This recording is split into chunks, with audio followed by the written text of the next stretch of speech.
The EPA stuff. Where do we even go from here with this? Like, I talked to Jay from Ignite. I had him on. He's very, very smart on this stuff. Super opinionated on it. Jay is in it a lot more than me, which he obviously has a lot more invested than me to a point money-wise, you know? He's got a farm. He has diesel vehicles as far as you can see. He is definitely... So whenever I got my fine, I don't know if you want to go over that now or later, whatever. Yeah, we can talk about that. Like, you know, they basically, from here on out, where that's going to go, I mean, when I got my fine... Jay was one of the people that actually reached out to me whenever I announced it. I was super scared to put it out there that I got my fine because I'm like, man, like, how does that look on me? You know, like, I really didn't do anything, but here I am literally looking at possibly prison time. Like, and it's not like go to county jail. It's federal prison, like, for putting exhausts and tuners on trucks. And like, it's not a threat. There's somebody sitting in jail right now from it. Absolutely, there is. And I don't know if it's more than one person. I know of a person. Yeah, and Jay reached out to me, put me in touch with a lot of people. But even those people, you know, like there's I knew another gentleman, which I can't remember his name right now. He owned a Mustang shop that got hit pretty hard. And he's super nice guy. We've been friends on Facebook now. It's John something. Lund, yeah. John Lund. Yeah, John Lund. I'm sorry. Yeah. So he put me in John Lund, him. There was a congressman from his state. They raided his facility. They raided his. Yeah, they did. They didn't raid me. They sent me a letter, and I was told that the reason I got the letter was because it was during COVID. So I got mine in 2020. They do a Zoom call raid. They did, yeah. My computer just pops up. It's like, what the heck? Walk us around the shop. No, they actually sent me an RFI, which is called a request for information. And what RFI is they said, we need all of your invoices from this date to this date. And it was 3 months. And it's like the letter that you get from what I've heard is like, they know when you got it. Like, it's like, they do. It's like stamped type of thing where like, they know that you can't just be like, I never saw it. Yeah. Because they know you got it. They will get it. You know, I think it actually was certified or something. Somebody had to sign for it. And I mean, it was not just a little letter. I mean, it was a book. They sent me a mini book, you know, and so I'm like, man, like what is going? And you'd heard horror stories about people getting caught and people, but it's like, man, like, and I'll be honest, we made a lot of money on doing deletes. So in the end, you had the right to do. Yeah, I mean, in my opinion, it was good money because it did take us where now you get a truck in with an EGR problem. Back then it was like, your EGR's bad. Put a tuner on it, get rid of the EGR, get rid of the DPF. You'll love it. And that was honestly... Better truck at the end of the day. It is. The truck's more reliable. And I got so much more praise from the customers for that. We had so many happy customers. They'd come in and they would leave. I get a call down the road. I'm getting 5 more miles to the gallon. I love this thing. I didn't realize what I was missing. I should have done it right when I bought the truck. You know, that was our common call to get back on that. And they took that away from us. Like, it sucks because now we...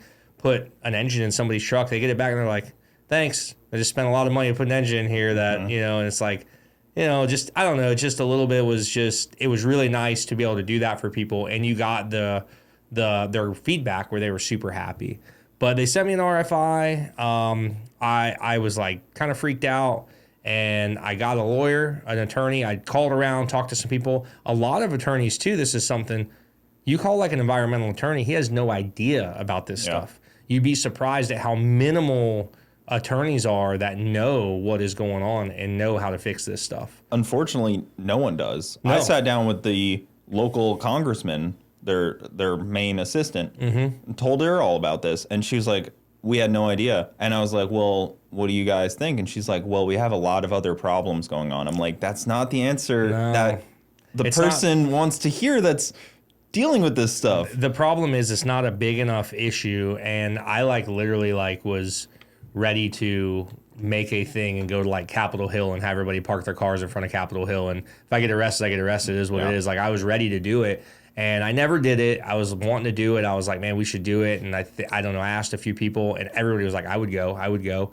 And it's like one of those things where I don't think it's known enough, and that's why it's not known enough. And they hide stuff in bills, and they don't even know what they're signing half the time. They're like, I know this is good, but you know, and I don't know. We could be talking about politics all day because, of course, there's so many just negative things that happen and go on, and it's like they don't realize what they're doing. They're killing an industry. You're killing someone's passion.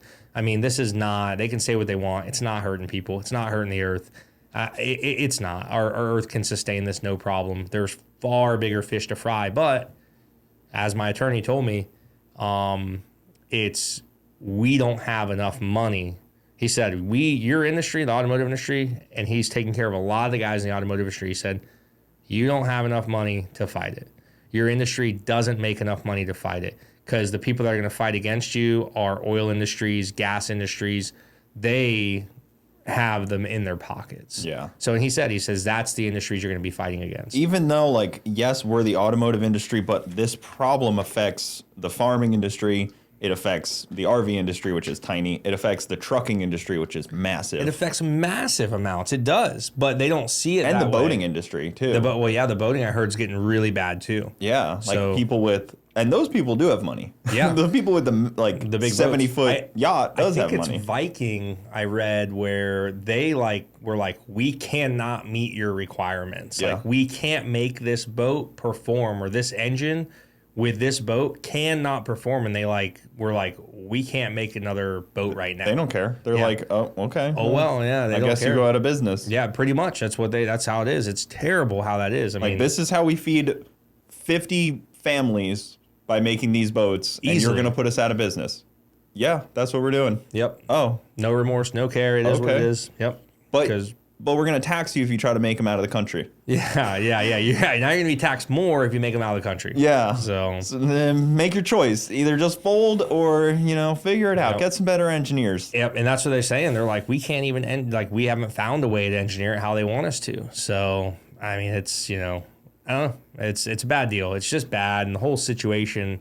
It was very nerve wracking. I dealt with it for I think over a year. It took them a year to finally get back with me and give me my fine. Once I gave them the information, and they took my customers' information, like their addresses, they have all that. I How couldn't do do you anything think about they it. found out about you? So from what I'm told is it's all comes down from the top. Do they give you discovery? When you No, they don't give you when you anything. go to court, you have to get their discovery information. I never did go to court. If it's so- a real, if it was actually the judicial process Yep. that is laid out you in the can get a Constitution. discovery file from how they got Yeah. their information. So basically, they either were fishing and they just get lucky, which I don't think is the case. From what I'm told, is we were dealers for SCT. SCT got hit. We were dealers for massive wholesalers that all got hit. So we were buying all these products from these people. And so the manufacturers got hit. They got their RFIs, got their dealer lists. Then their wholesalers got hit, got their RFIs, got their dealer list. Then I got hit. So that's Weird how they went for people like you and Brent and John Lund. They went for the people that are on the ground floor. Yep. That was always weird to me. I was like, it's really obvious who makes it possible to do this. Exactly. You can go online and still find it and do everything. They had to step over them. Yeah. But to they get did, to but they you. didn't. I think they used them because they had already been hit already for the most part. All those guys were already getting RFIs and stuff. Yeah. But they're not going to tell their customers that. You're not going to tell your customers, hey, I got an RFI just so you know from the EPA. Yeah. So you're still buying the stuff because once they give you the RFI, that doesn't mean you can stop selling it. You can still do it. You can continue to do it until your case is done. And they don't go back and go, well, as far as I know, they don't go back and go, well, you did it up until this date. It didn't matter. It was just until they give you your fine and then you sign that piece of paper saying I refuse to do it again, then you can still do it you can't do it, but you can get away Yeah. with it for the most part. And then their goal is to fine you so much that it's basically not profitable to do it. Because exactly. there could be a situation where it's oh, we can do this for you, but we do pay a $200 fine when we do it. Well, it was funny. They said, well, here's your fine. It's $187,000, whatever my fine was. Just a And I was small like, house just a payment. small- Yeah, and they said, small house. but if you can pay in 30 days, it's 22 grand. I'm like, where do you come up with this number? And then they said, but if you can't pay in 30 days, they will give you I think a 15 or 30 day extension, but that's it. You get one extension. But they want it in a lump sum. Because I said, what about a payment plan? Can I do the $22,000 in a payment plan? If you go on a payment plan, then you have to pay it through a payment plan, but I don't know what the amount is. I said, well, what's the amount? We don't know until you decline the pay.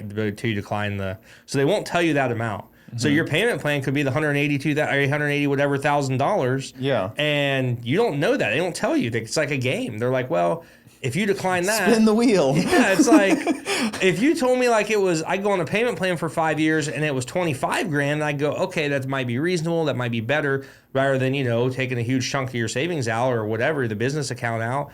I was like, man, like this is crazy. Well, you're lucky. I mean, how many businesses get hit with that and just bankruptcy immediately? They would either bankrupt or they won't let you bankrupt. That's the thing. They won't let it because they'll put you on the payment plan. And it is what it is. But how much is the payment plan? I have no idea. I talked to my attorney. I'm like, what can we do? Like, what can we do to get me out of this? What can I do to fight it? And he's like, there's nothing. According to him, there's nothing you can do. He's can't even stand trial for that? You can, but then you are looking at the full $180-some thousand, and if you lose, plus you have to pay all the court costs and stuff. So you go in there and you might be, if you want to fight it, you're more than welcome to fight it. I haven't known anybody that's fought it and won, though. Yeah. I mean, we did it. We deleted the trucks. Was that an illegal thing to do in an EPA law? I guess. But, I mean, really, what am I doing? Unjust laws deserve not to be followed, in my opinion. Absolutely. Unjust laws. Absolutely. It's non-violent non-compliance. Yep, it exactly. Is not hurting any single person. And in their head, though, and a lot of the, certain people's heads that truly believe this is such a bad thing, their eyes, they are like, no, this is killing people every year. These emissions are killing people, but it's not. I mean, and they're like, oh, emissions is causing global warming. No, we have how much more asphalt's on the ground now than 50 years ago? Yeah. How many trees have you killed to build houses, neighborhoods, cities, taken dirt roads, made them paved roads, whatever? How much more asphalt is on? I mean, asphalt creates heat, and that's a true thing that I talked to somebody about, and they're like, it's literally going to radiate heat. It's going to cause more heat. This is terrible. Emissions are not what's doing it. It's everything else. And then let's go EV. I mean, EV's like, that's literally like, let's go to this mine and we're going to use all these diesel equipment with no emissions to mine lithium and mine all these special materials to put in a DPF or to put in a battery. But we're going to do all this extra work, manufacture DEF. Now we have to make this toxic chemical and all this stuff. Children labor. Yeah, and it's better for us. Like, it is literally like you're doing 10 times worse behind the scenes just because you can't see it right in front of you. People just, if they can't see it, it's out of sight, out of mind. They don't care what's going on over there. They don't see all that. They don't even think about that. Well, it's cool because the batteries are mined in Africa, in the Congo. The battery material is shipped to China.